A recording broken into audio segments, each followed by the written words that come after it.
I know who killed your father.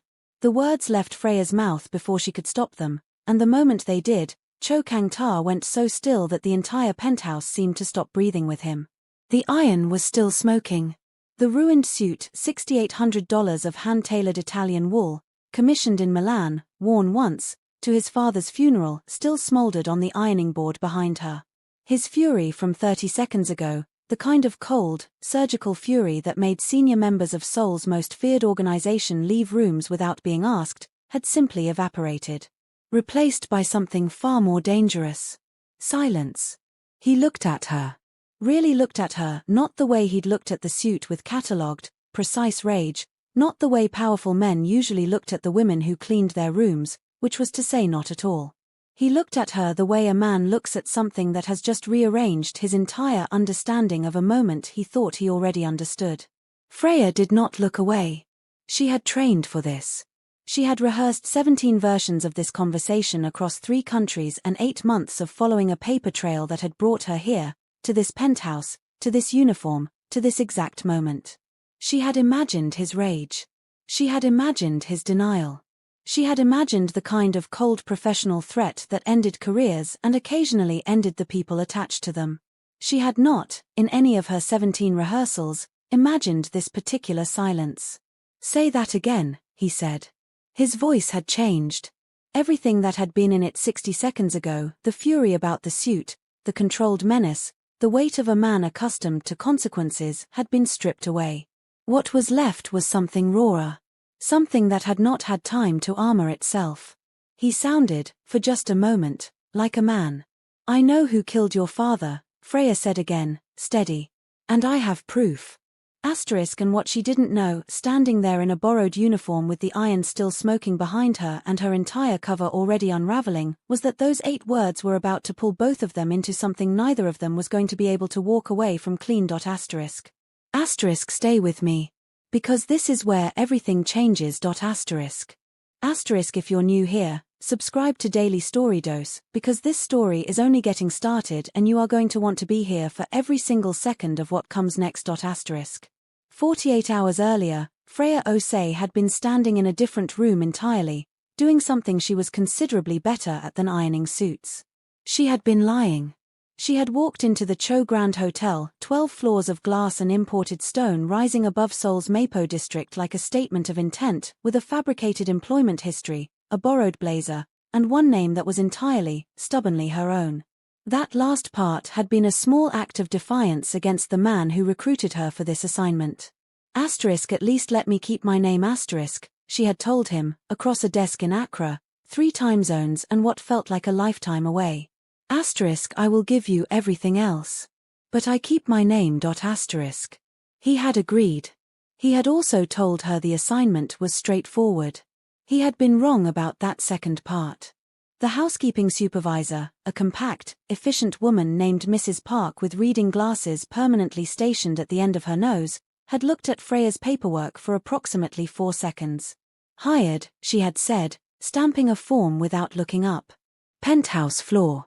Suite 1201 specifically. The guest requires complete discretion. No unnecessary conversation. No eye contact unless addressed.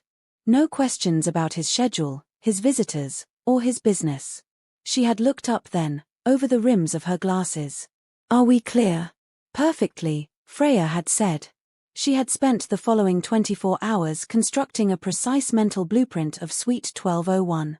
Freya was 29 years old. She held a master's degree in forensic accounting from the University of Ghana, spoke 4 languages with native fluency and a 5th well enough to negotiate, and had spent the last 3 years working as an investigative asset for a private intelligence firm based in Accra that officially, categorically, did not exist. She had been stationed in 3 countries.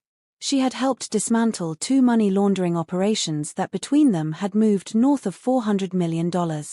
She had once talked her way out of a locked room in Kuala Lumpur using a convincing cover story and a paperclip. She was not, by any professional or personal definition, a maid.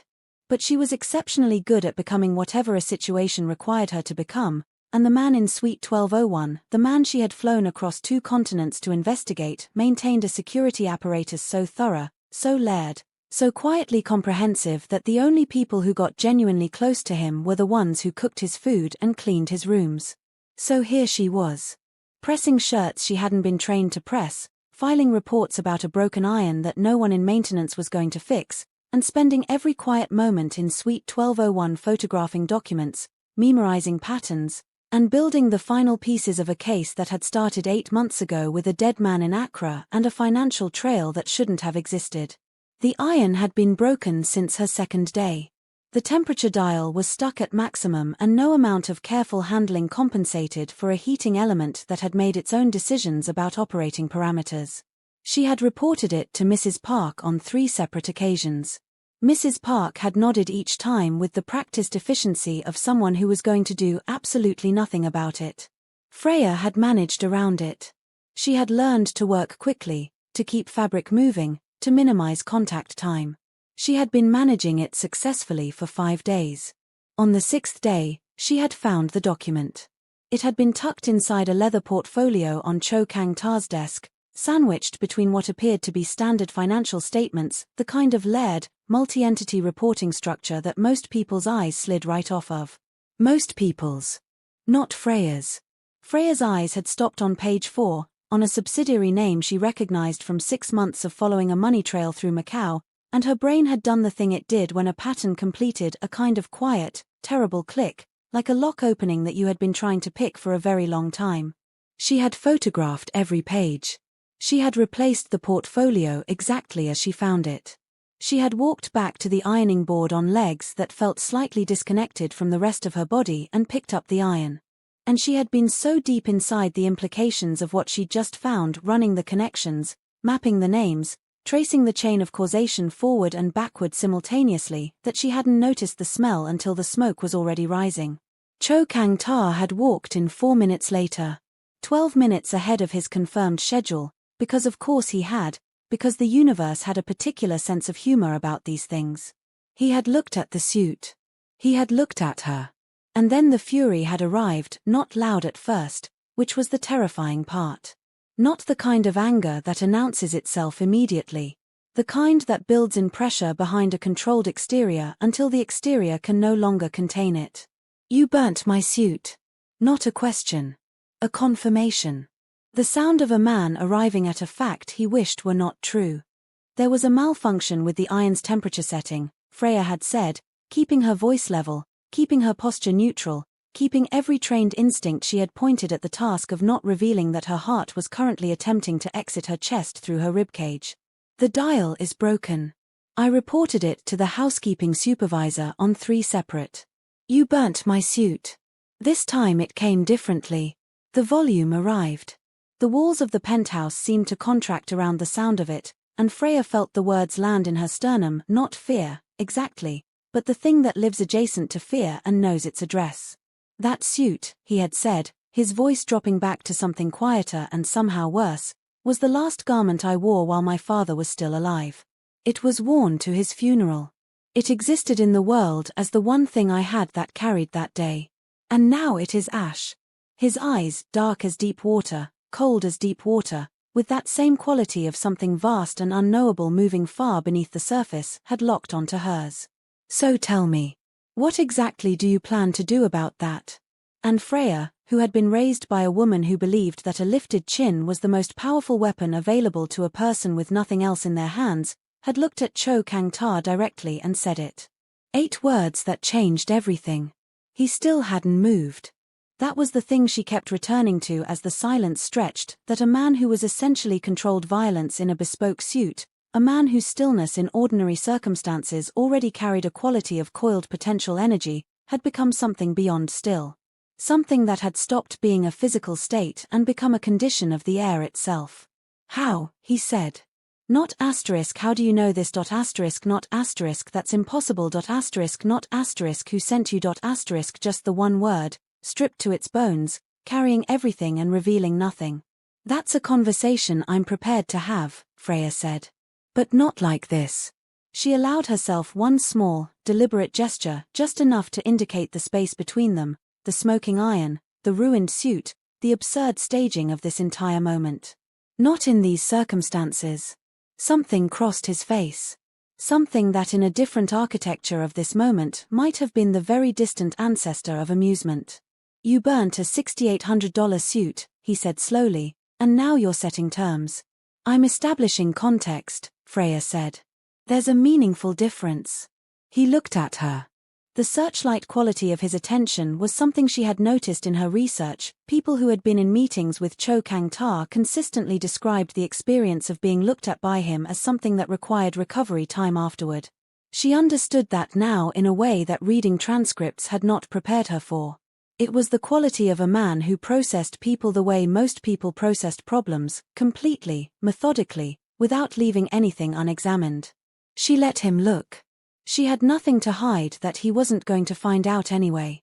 Sit down, he said. I'd rather stand. That was not a request. I know, Freya said. I'd still rather stand. The silence that followed had a different texture than the ones before it. This one was almost evaluative. Like a man recalibrating his approach in real time, which she suspected did not happen to Cho Kang Ta particularly often. Who are you? He said. Right now, officially, I'm the maid who burnt your suit. And unofficially, Freya held his gaze. Someone who has spent 8 months following a financial trail across 4 countries and 3 layers of shell corporations. Someone who traced that trail from a dead man in Accra to a private physician in Seoul to an account in Macau that should not exist. She paused. Someone who followed all of that here. To your hotel. To your suite. Another pause, smaller. Ironing your shirt. The room breathed. Cho Kang Ta was quiet for long enough that she began cataloguing exits out of professional habit. Then he did something she had not predicted in any of her 17 rehearsals. He sat down. Not with the controlled ease of a man who owned every surface he occupied. He sat the way people sit when their legs have made a unilateral decision that their mind hasn't ratified yet, heavily, into the armchair by the window, one hand pressed flat against his knee as if confirming that the knee was still there. My father, he said, died of a heart attack. That is what every official record states. I know what the official records state. You're telling me those records are wrong. I'm telling you, Freya said carefully, that the man whose name appears on the account that funded the private physician who signed your father's death certificate has a history worth examining very closely. And that I have a photograph of a document, taken from this suite, that connects that account directly to someone in your inner circle. The air pressure changed.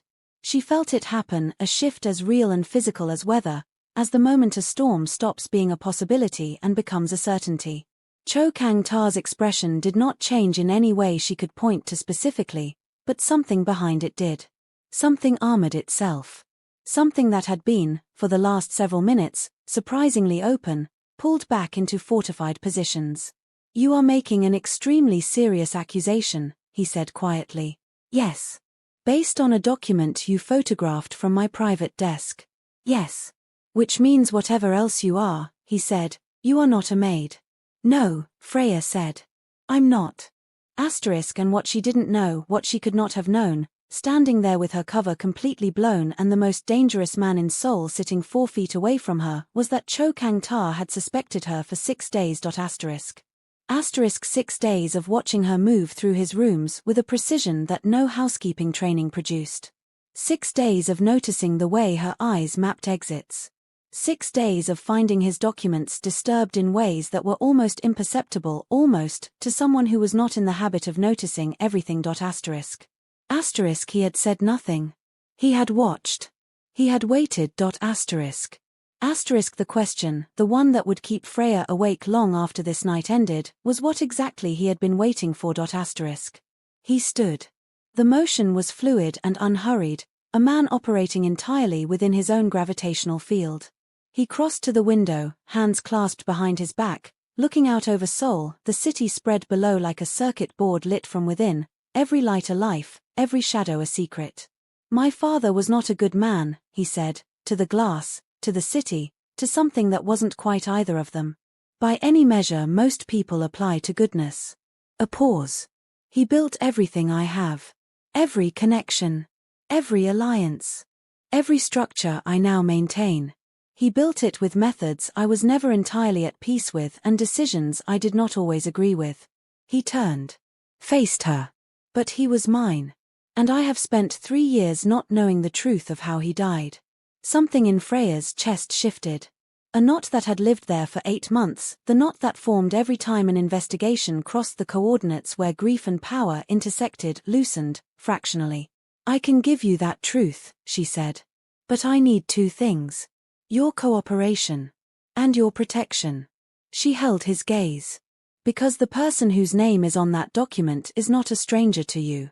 They are not an enemy you've been watching. They sit in your inner circle. They attend your meetings. They have been in your life, trusted and close, for longer than most relationships survive in your world. She stopped. Let that land. Which means the moment I give you that name, I become a liability to someone who has already demonstrated they are not squeamish about removing liabilities. The longest silence yet. Cho Kang Ta looked at her across the room, across the space between the window and where she stood, across the burnt suit and the blown cover and the 8 months of a story that had delivered her here, and something in his expression settled. Resolved. Like a calculation completing. From this moment, he said, you are under my protection. You have my word. Your word, Freya said. In my world, he said quietly, that is not a small thing. She knew that. 8 months of research had told her that. Whatever else Cho Kang Ta was, whatever darkness had shaped his empire and his methods and the particular quality of fear that his name produced in certain rooms, there was not a single documented instance of him breaking his word. Not one. She had looked. In her world, that meant almost everything. All right, she said.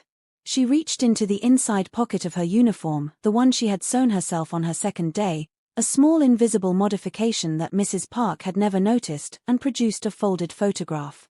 She held it out across the space between them. He crossed the room and took it. Their fingers did not touch. She was aware, in the way the body registers things before the mind has cleared the relevant paperwork, that they almost did. He unfolded the photograph. Looked at it. She watched his face with the focused attention of someone whose professional survival had repeatedly depended on reading faces, and she watched the moment the name registered. Watched it travel through him like current through water. Invisible on the surface. Changing everything beneath. When he looked up, his eyes were different. How certain are you? He said. Certain enough to fly to Seoul and spend 3 weeks ironing shirts, Freya said. The ghost of something, not quite a smile, but aware that smiles existed and had decided to remain in the vicinity, crossed his face. Sit down, he said. And then, before she could respond, please. The please changed something. She wasn't sure what, exactly. Saturday. What followed was the most disorienting professional experience of Freya Osei's career, and she had once spent 11 days undercover as a maritime insurance adjuster in a country where she did not speak the primary language. He ordered food. Real food, not the kind of cursory fuel that powerful men consumed between obligations, but an actual meal brought silently by staff who materialized and vanished with the practiced invisibility of people who understood that whatever was happening in Suite 1201 tonight was not a standard evening and should be treated accordingly. And Cho Kang Ta, across a table set for 2 in a penthouse in Seoul, became something she had not fully accounted for in 8 months of research. He was curious. Genuinely, specifically curious about her work, about the path that had brought her from Accra to forensic accounting to intelligence work to a stolen uniform in his hotel. He asked questions with the appetite of someone who collected people the same way he collected information, carefully, completely, with an instinct for what mattered. He was also delivered with the precise economy of someone who had learned that humor landed harder when deployed sparingly, funny. She answered more than she intended to. She talked about her mother, who had raised her on the principle that education was the only armor that couldn't be taken away. She talked about the professor in Accra who had first noticed that she saw patterns in financial data that other analysts walked past. She talked about the first case, a small one, almost trivial in retrospect, that had shown her what it felt like to follow a trail all the way to its source and understand, fully, what you were looking at. She did not talk about her uncle. She did not talk about the reason she had said yes to this assignment when every professional calculation said she should say no. She did not talk about the 8 months that had felt less like work and more like something personal she was trying to finish. She did not talk about the second name on the document, the name she hadn't mentioned when she handed him the photograph, the name she was not yet ready to say aloud because saying it aloud would make it real in a way she wasn't prepared for yet. He did not push. He seemed to understand, with an instinct she recognized because she had it too, the instinct of someone who had learned to read the exact shape of what people weren't saying, precisely where the lines were. It was past 11 when the plates were cleared and they sat with tea between them. Him with a precise barley tea, her with something floral she couldn't identify but that tasted like a garden after a long rain. The name, he said quietly, returning to the thing that could not be left unfinished. Not a demand. Just a door, held open. Freya set down her cup. Minute June Suk. The name sat between them. Your head of finance, she continued. 12-year ally. Godfather to your youngest nephew. The account that funded the physician traces back through 6 layers of shell companies to a holding account in Macau. That account was opened 11 years ago under a subsidiary that Minute June Suk administered personally. The physician, Dr. Bae Hyun, received 2.3 million 3 days after your father's death was certified. 4 days after that, Dr. Bae Hyun relocated to Lisbon. He has not returned to Korea. You've spoken with him. Not yet. But I have his address. Cho Kang Ta was quiet for a very long time. Minute June Suk wept at my father's funeral, he said finally. His voice was entirely level. He held my mother's hand through the entire service. He stood beside me at the burial. He was the first person who called me the following morning. I know, Freya said softly. I'm sorry. Don't apologize, he said. You are doing your job. I'm also a person, she said. Those aren't mutually exclusive. He looked at her. Something in his expression shifted, barely perceptibly, but she caught it. No, he said quietly. I suppose they aren't. Asterisk if you're as invested in this story as I think you are, hit subscribe right now. Episode 2 drops this Friday, and what comes next is going to change everything you think you know about every person in this suite tonight. You do not want to come to that episode late. Asterisk. It was past midnight when Freya finally stood. Her cover was blown. Her position in the hotel was no longer viable. She had handed classified intelligence to the subject of her own investigation. By every metric her firm in Accra used to evaluate field decisions, this assignment was now operating at a spectacular distance from its original parameters. None of that was what was occupying her mind as Cho Kang Ta walked her to the door of the suite's east bedroom, a strangely domestic gesture from a man who was anything but domestic, and she was aware of him beside her in a way that had nothing to do with professional assessment and everything to do with something she did not have the time or the safety to examine. At the door he stopped. You'll need somewhere to stay, he said. Not the staff quarters. That's no longer appropriate. I'll find a hotel. You'll stay here. Pragmatic. Efficient. A man solving a logistics problem. The east bedroom has its own entrance corridor and a lock that you control. I am offering protection. A pause. Not surveillance. Freya looked at him. You're very certain you can trust me? No, he said simply. I'm certain I can't afford not to. There's a meaningful difference. The ghost of a smile again, brief as a signal light. I believe those were your words. She almost smiled. She caught it, tucked it somewhere internal. All right, she said. He nodded. Reached past her and opened the door.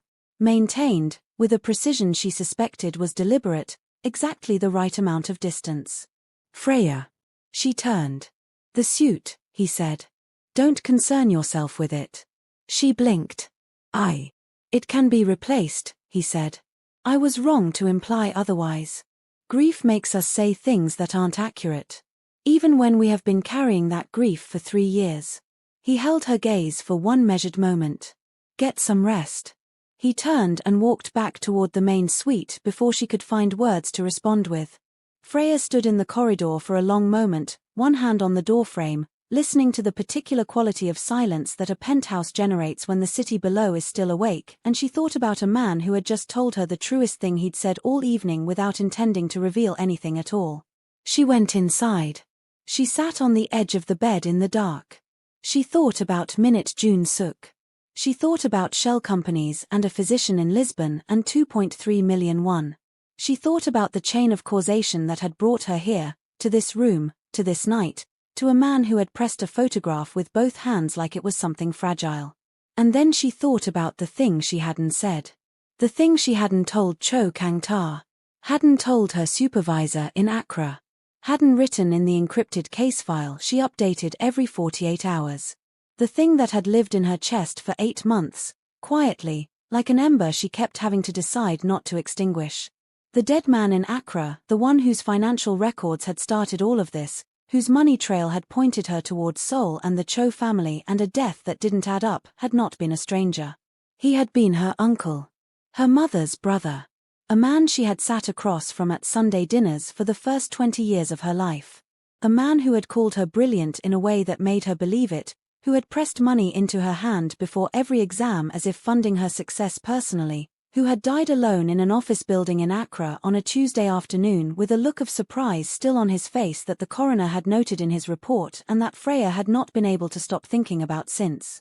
She had told herself, every day for 8 months, that she had taken this case because it was important. Because justice mattered. Because following the truth wherever it led was what she did, what she was built for, what all of it, the training, the sacrifices, the countries, the cover stories, had been in service of. She had told herself that. Her phone buzzed on the bedside table. A message from her supervisor in Accra, time-stamped 23 minutes ago. Asterisk cover compromised. Extract immediately. Do not engage further with subject. This is not a request. Extract immediately. Asterisk. Freya looked at the message for a long time. Then she thought about the second name. Because the document she had photographed from Cho Kang Ta's desk, the document with Minute June Suk's name on it, the document she had handed him across a dinner table an hour ago, had another name on it. A name further down the page, in smaller text, in a section she had not mentioned. A name that she had recognized immediately, that had stopped her cold in the middle of Suite 1201 with her hand still on the leather portfolio. A name that did not belong to anyone in Cho Kang Ta's organization. A name that belonged to someone in hers. She set the phone face down on the bedside table. She was not going to extract. Not tonight. Not until she understood what that second name meant, who had put it there, and what it was going to cost both of them when the truth of it finally surfaced. Because it was going to surface. She had followed too many trails to believe that truths, once disturbed, stayed buried. They moved. They found the light. They arrived at exactly the moment that caused the most damage and the most clarity simultaneously. In the next room, separated from her by a wall and a corridor and an entire architecture of things left unspoken, Cho Kang Ta sat in the dark with the photograph in his hands and the name Minute June Suk moving through his mind like a slow-burning fuse, and he felt, for the first time in 3 years, something beginning to crack open inside a part of himself he had sealed shut at a graveside in the rain. He did not know about the second name. He did not know that the woman sleeping 20 feet away from him was not simply an investigator who had followed a trail to his door. He did not know that the trail had a second origin point. A second death. A second family that grief had sent into motion. He did not know that what had begun tonight as the answer to 3 years of questions was, in fact, only the first door. And that behind it, another door was waiting. And behind that one, something that was going to change what he believed about everything, including himself. Drop in the comments right now, do you think Freya should have told Cho Kang Ta about the second name tonight? Was staying the right decision? Or is she walking straight into something she cannot come back from? I need to know what you think. Because episode 2 is coming this Friday. And the second name, asterisk. It belongs to someone neither of them expected. And once it's spoken, nothing that happened tonight survives it.